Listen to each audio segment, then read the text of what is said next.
Do you know what? It doesn't really surprise me, this, because when I was a smoker, I thought I was fabulous. I thought I was glamorous. I thought I was gorgeous, you know, puffing away on my fag. I also thought I was really considerate. You know, I smoked. I wasn't. I was really, really selfish. I remember my sisters, when she had her new baby, and she would always say to me, "Oh, don't smoke in the house." And I'd be like, "It's all right. I'm hanging out of the window. I'm just smoking." I hadn't had my children. I'm just smoking out of the window. And I totally thought that I was right. And I also believed that having a cigarette sorted out my stress. I'm stressed, I'm going to have a cigarette. Yeah. Of course, it doesn't sort out your stress, it increases your stress. I mean, I think, you know, nobody's going to read this today and not feel outraged that you're going to take food from your baby children's mouths. smoke it. But the argument about why people smoke is one thing, and I think, you know, if you want to smoke and you can afford to pay for your own cigarettes, go right ahead, you know.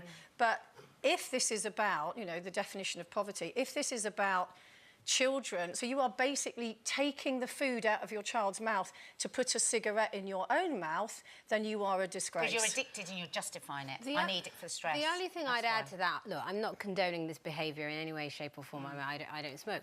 But I do think when life is that hard, when you are sort of on the breadline and you have generations of worklessness, your cigarette is your only sort of outlet for some sort of relief. But your children should be your first priority. I agree, but when you're dealing with despair, I think the bigger question is how we continually allow a whole section of society to be wasted. There's so much talent out there that we don't develop as a society, and this is just a byproduct of that. I mean, so I'm not condoning it, but I understand it. I do hear what you're saying, and if anybody watched the documentary series Skint, you know, exactly. that was an absolute bird's eye view of just how difficult life is. But to take an amount of money that could be put towards and should be put towards feeding your children a healthy diet and instead choosing to smoke cigarettes, I don't think there's any justification for that. But I don't think anyone that does that is thinking doesn't that way. think like that. It's just a necessity. My addiction is a necessity, and that's what I'm going to do. There's a bigger issue here, it's probably for another day, because we'll run out of time, but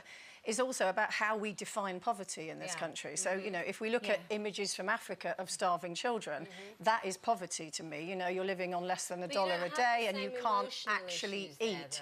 But here, we define poverty in a completely different way, and it's about income in relation to the average income of the, you know, so it fluctuates. And we have children who are described as being in poverty with parents that have a very large smoking habit, or they have a large television, they have a cable subscription, etc., etc. And I think that our definition of poverty in this country has become quite skewed. Right.